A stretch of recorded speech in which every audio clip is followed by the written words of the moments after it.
Hi, Wendy Dabrusin, certified divorce lending professional with the Divorce Lending Association and Benchmark Mortgage. And today we have Lance Kutnick with Scion Law Firm. And Lance is an estate planning attorney. So Lance, welcome, and tell us a little bit about yourself and kind of what you do, and a little bit of background knowledge about yourself. Sure. Yeah. Well, first of all, thanks for having me, Wendy. But yeah, my name is Lance Kutnick of Scion Law Firm. What we are an estate planning law firm. If you don't know what that means, I'm sure our audience will have more information by the end of this.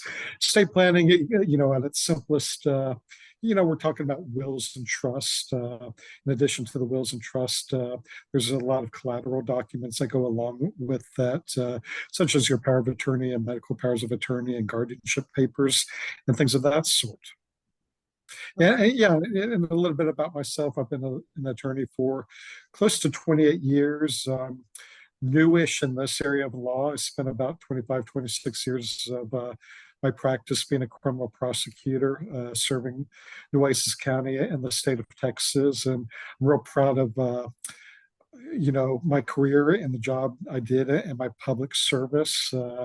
However, that being said, I never had clients, and it's been really satisfying doing this new area of law and taking care of clients on the front end. In criminal law, you're never really setting the record straight, and there's always a gap and a hole. At the end of the day, you may achieve some sort of justice as the ultimate outcome, but you're never making things right. Right. So you've seen the court inside of a courtroom a lot of times, I'm sure. I mean, I've done over 100 jury trials, and as much as I love being in the courtroom, it's let's call it, in my mind, it's the ultimate form of civilized combat. Yeah. As a combatant, I enjoyed it. I enjoy that. I excelled at it. The actual participants, whether it's the victims or the defendants in the criminal context or in the civil world, whether it's family law, a divorce situation, husband and wife going at it, or car injury, plaintiffs versus defendants. For the actual people involved, it is not fun. It's a stressful, agonizing process for most of the time. My firm's mission statement at its core is to keep our families out of conflict in court. And there are strategies to be utilized in the estate planning world to if you do it right, to keep our families and clients out of court. Yeah. So that's why they would use you. And so why did you decide to make the move into estate planning and family law? Yeah, part of it was personal, part of it was professional. On a professional level, I kind of alluded to it. I never had clients per se. I enjoyed interacting with the victims, but my early career, whether you're working with a rape victim or the parents of a murdered victim or a spouse of a murdered victim, there's obviously a lot of kind of sad times involved in that. I was able to deal. I was able to deal with that. Yeah. In this new area of law, helping my families put proper planning in place so they could leave the ultimate legacy, a lasting legacy for their loved ones. It's not necessarily the most enjoyable process to go through, or the fun, to be honest, the funnest way to spend your money. But time after time, when my families and clients have completed the estate planning process, there is such a sense of relief on their part that they've done what they can to avoid conflict in court for their families. So so professionally, that's very rewarding. Yeah. Personally, well, I'm at a point in my life. My wife and I, we're empty nesters now, and it frees us up to do a little more, have more flexibility for travel, owning our own business. We could take this on the road to a limited extent, and just get away a little more often versus being 25 years subject to the whims of a judge telling me where I have to be almost every day. Yeah. Quality of life is very good, especially when you're empty nesters too. Yeah. So can you give us an example of like someone who's going through a divorce would maybe use your services if they don't have like any estate planning set up? Yeah, I mean, I'll answer that whether they do or don't have an estate plan. For anybody out there, I think it's important to have estate planning. If you start at your most basic level, just a recent graduate from high school, once they turn 18 years of age, and if they're going to college or not, they should at the very least have a medical power of attorney and a financial power of attorney. So parents may be shocked to learn once your young one turns 18, you have no more legal authority and can't help barring putting this basic estate planning in place. So if your young ones were to get into medical trouble and were unconscious, you as a parent are going to be learn you technically legally can't make medical decisions for your young one. And same thing if your young ones get into some type of financial situation that they can't take care of on their own, having a financial power of attorney will take care of that. Then you progress all the way up to first marriages to, probably most importantly, when you have kids, you should really start considering some estate planning. So, you asked me specifically if they don't have an estate plan, but so obviously, somebody married for 5, 10, 20, or 30 years, if they don't have an estate plan, it's important for the reasons we just talked about. If they do have an estate plan, chances are that's going to be done in conjunction with their former spouse. The my potential client and their former spouse probably done a plan where they left everything to each other. They named each other as their medical powers of attorney and financial powers of attorney. The law will give some relief in a divorce situation. The law, long story short, kind of will treat, even though your ex-spouse is alive, the law will treat your ex-spouse as being deceased for estate planning purposes. That being so they won't necessarily inherit unless you specifically did language to the contrary. That being said, your former estate plan is probably woefully out of date to the extent of you may have your spouse and your spouse's parents or brother being other having other powers in your estate plan, whether that's being the executor of your will or being a trustee or having your medical power of attorney. These are people, the law again will probably presume those people to be predeceased, but you may not have people who you would actually want named. So it's really important to look at things. In addition to estate planning, there are strategies to avoid probate, which is the court process. But for example, your IRAs and life insurance policies, you may have named your former spouse as being the beneficiary of those type of financial plans or insurance plans. And even though it's part of the estate planning process, but it is a way to avoid probate. You are going to want to update all your beneficiary forms to make sure all your assets and everything else go to people you currently want versus selections you had made with your prior spouse. So if someone has an estate plan in place and they finalize a divorce and they haven't changed it, that it doesn't mean that, if they all of a sudden die, that everything's going to go to their ex, right? Because that's most likely, but you need to make plans now. Yeah. Where, who do you want it to go to? Yeah. So it's going to treat that former spouse as predeceased.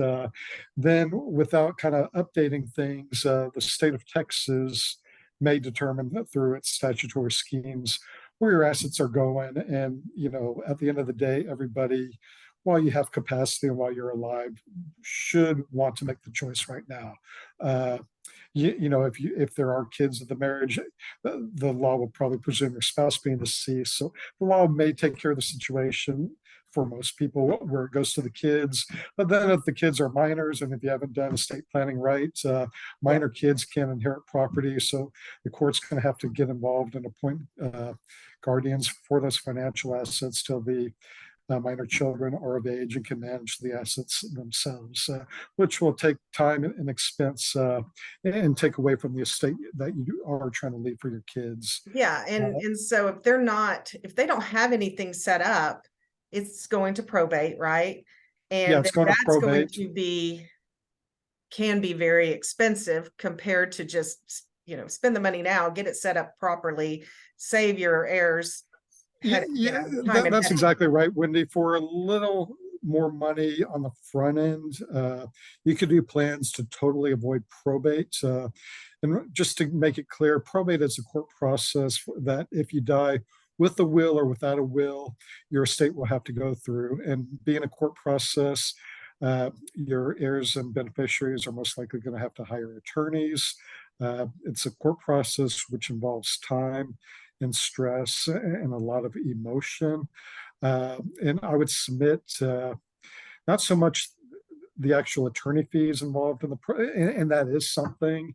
And at the end of the day, overall, that's going to be more money overall by having to go through that process. But in addition to those direct costs, the attorney fees and court costs involved, I'd submit that indirect costs, financial costs are even greater. And if I could point out real quick, if you take one significant asset, it's either most people's first or second most significant asset, your residential home. To go through a probate process, let's just ballpark it anywhere from 6 months to a year, or maybe even 2 years to go through probates.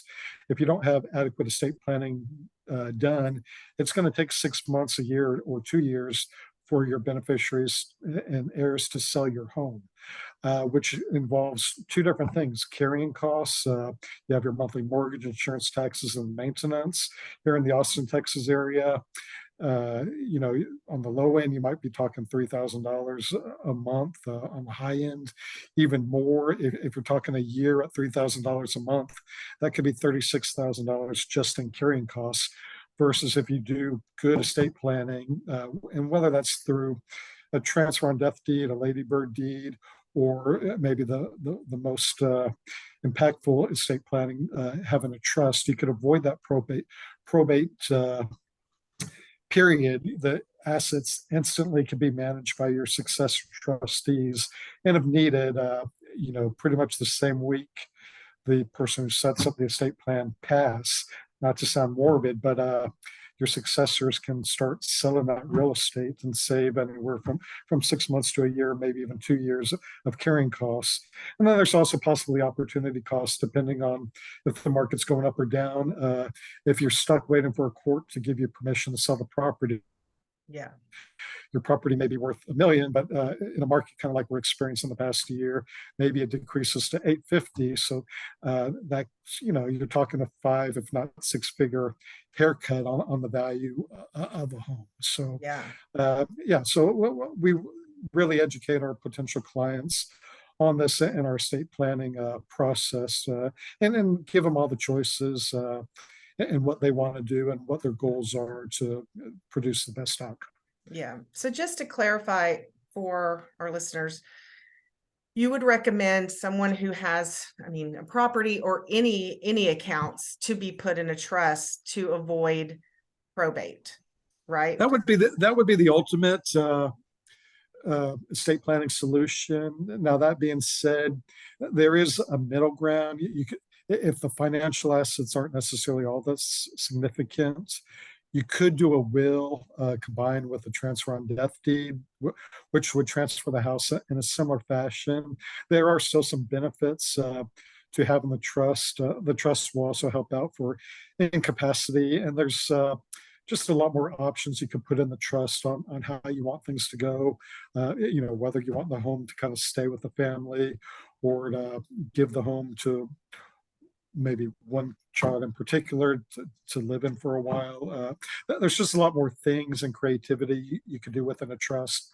But for basic needs, a will with a proper transfer on death type deed could achieve a pretty similar outcome. Yeah. So to do a transfer on death deed on a house that they already own, then you just go to, do you handle that, or does a title company handle that? Yeah, it's something, if we do a trust, we'll put the house within the trust, and that's part of the trust package that we offer, and I do that. If we're doing a transfer on death or a ladybird deed, that is also something I can do for you. So we'll do a will, plus there will be kind of the slight additional cost to do one of the deeds we just spoke about. But Can yeah, that's you, something we could do. We don't have to mess with the title company. so you mentioned the term ladybird deed. Can you explain that what that is? So it's very similar to a transfer and death deed. At the end of the day, the ultimate outcome is pretty much the same, but it's kind of like just like a husband and wife situation with two children.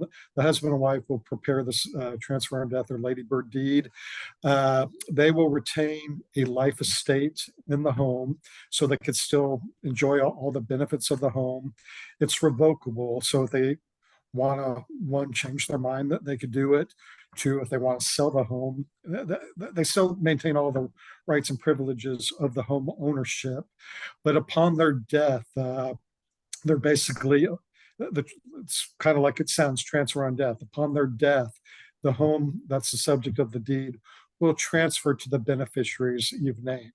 Now, if you're talking about adult children, that may be a satisfactory outcome. Again, I would caution you don't want to leave a house to minor children, and you know, if you have a minor child, you probably would want to steer away from doing those type of deeds, and make sure it goes into a trust for minor children. And even for adult children, you might want to consider the adult children inheriting, whether it's a financial asset or a house. There is strong consideration to leaving it to the adult children in trust, whether you give that adult child the right to inherit outright all the property at a certain age. So let's make up a number, the age of 25 or 30, or another typical scheme at ages and stages. They can get 1/3 of the estate at 25, 1/3 at 30, and 1/3 at 35. Or you could ultimately leave a lifetime asset protection trust for the benefit of the kid. And you'd leave assets in trust for a kid, number one, if they're financially immature, you know, if they're 18 through the age of 25, there's not necessarily all that life experience. Even if they're pretty good kids and have a pretty good head on their shoulders, they don't know what they don't know. And you know, they may get into some trouble, you know, just from their financial immaturity. But even for the sake of discussion and argument, if there's no worries about financial immaturity of our children, especially when they start hitting 25 or 30 or 35, there is still benefit to leaving or having those assets maintained in a trust.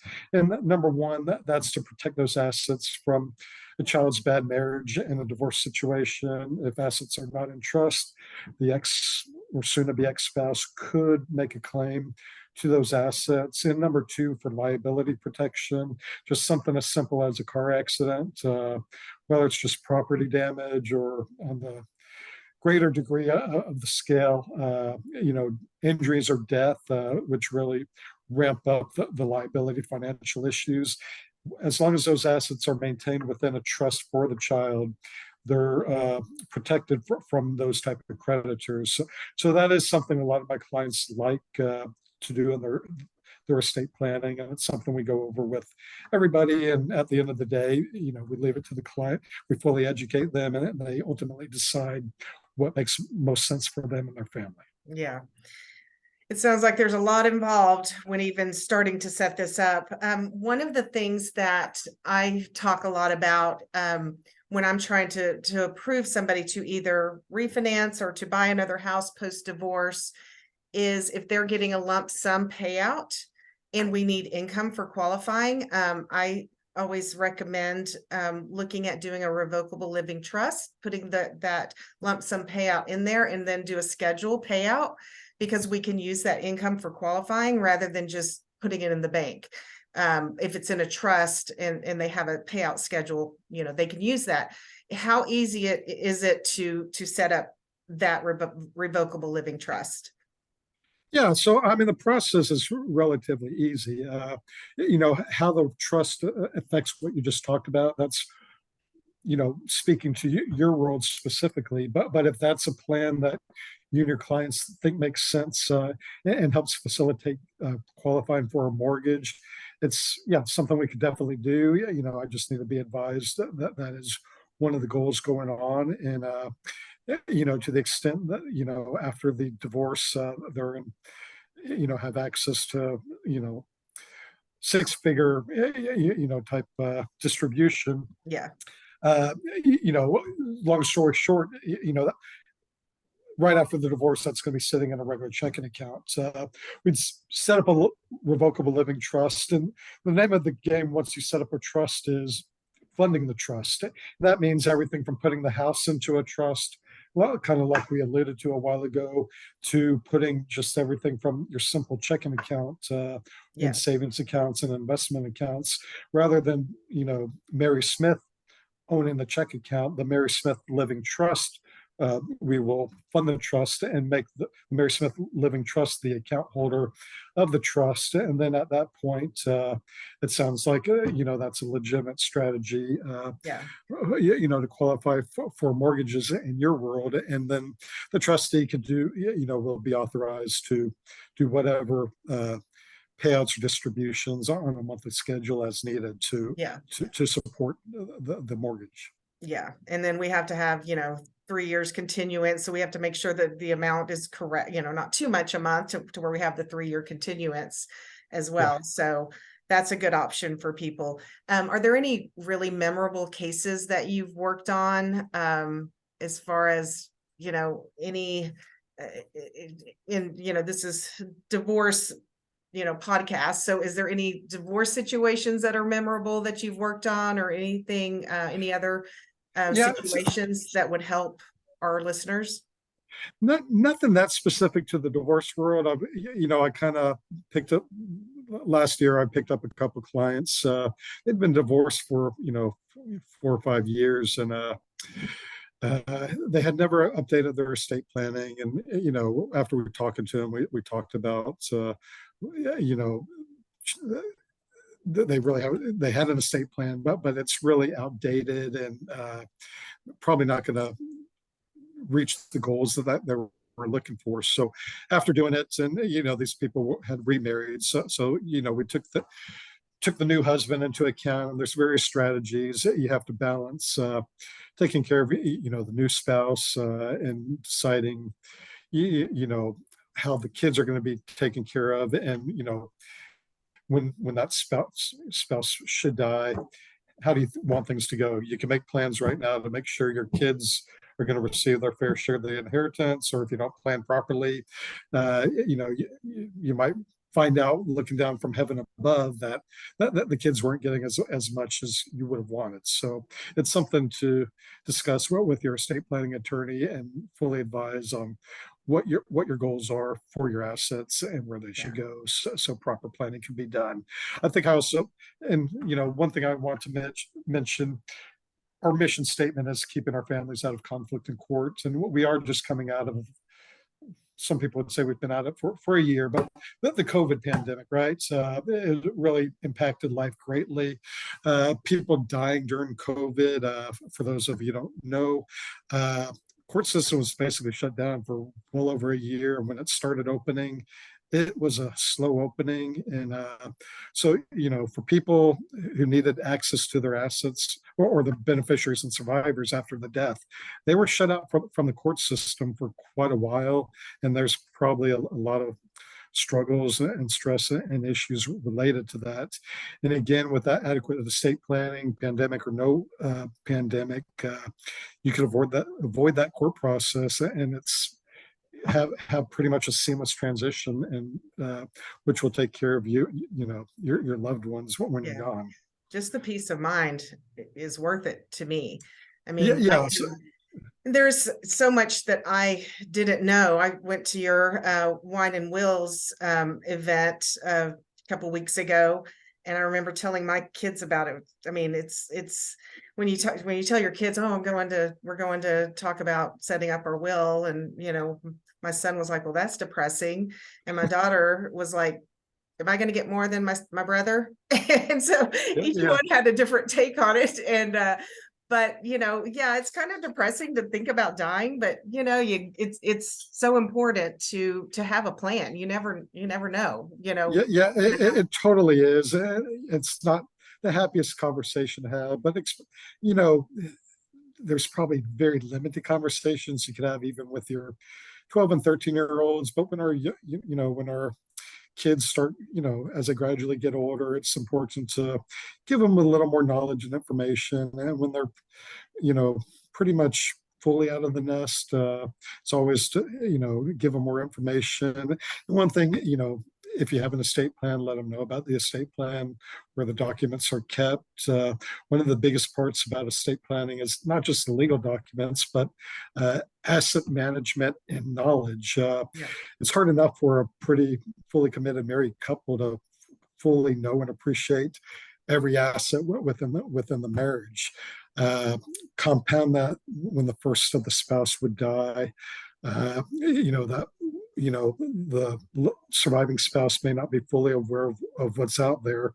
Then when both spouses should pass, you can imagine how much harder it's going to be for the kids or the successor generation and the trustees and executors to know what you have.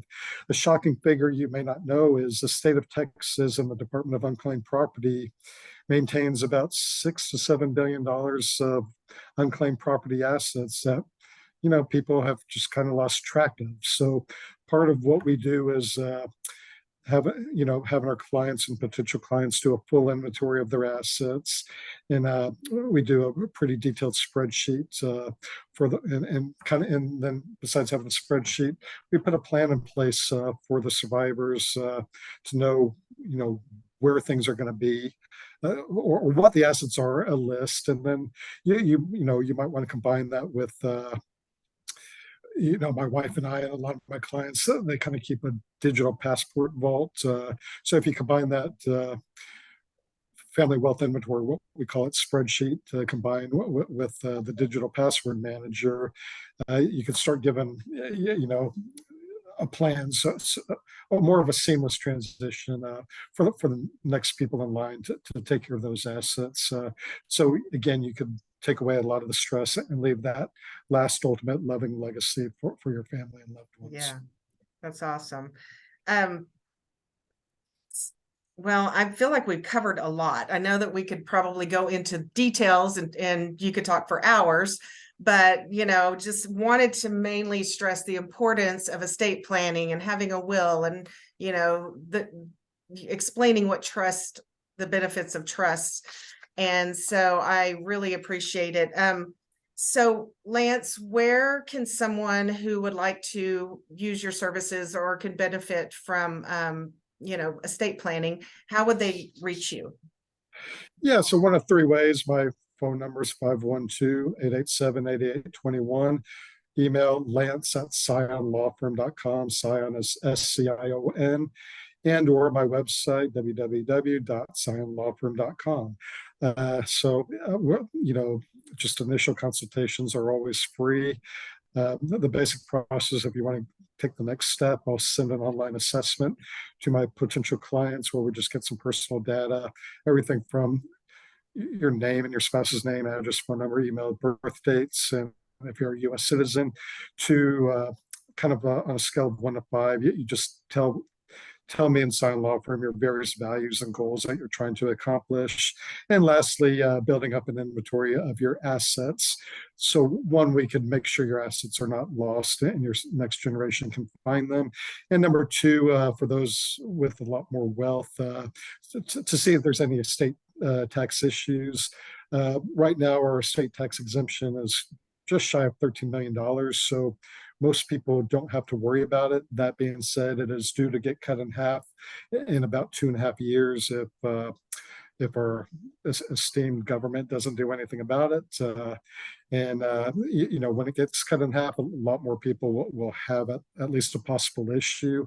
With it, proper estate planning, you could pretty much double your estate tax exemption if needed. So, that is something higher wealth people at least need to consider. Yeah. Or if you may win a lottery or just in today's market, the way houses are appreciating, and if we go on another stock market run, and if that 13 million gets cut in half, a lot more people are going to start passing that exemption threshold. Yeah. Wow. Great information. Any final thoughts you want to leave us with today? No, I mean, the biggest thing we want to take away, and we've kind of talked about it a lot, is you want to keep your family out of conflict in court. Court's not a great place to be for whether it's our family members, or whether you're in a car wreck, or whether you're part of the criminal justice system. If you can just take some easy enough steps by meeting with an estate planning attorney and putting steps into place, I guarantee you, your family and loved ones will thank you for it and appreciate you till the end of their days. Awesome. Well, thank you so much. Lance Kutnick, Scion Law Firm. Thanks so much for being with us. Yeah, thanks a lot, Wendy. It's a pleasure to be here. All right. Bye.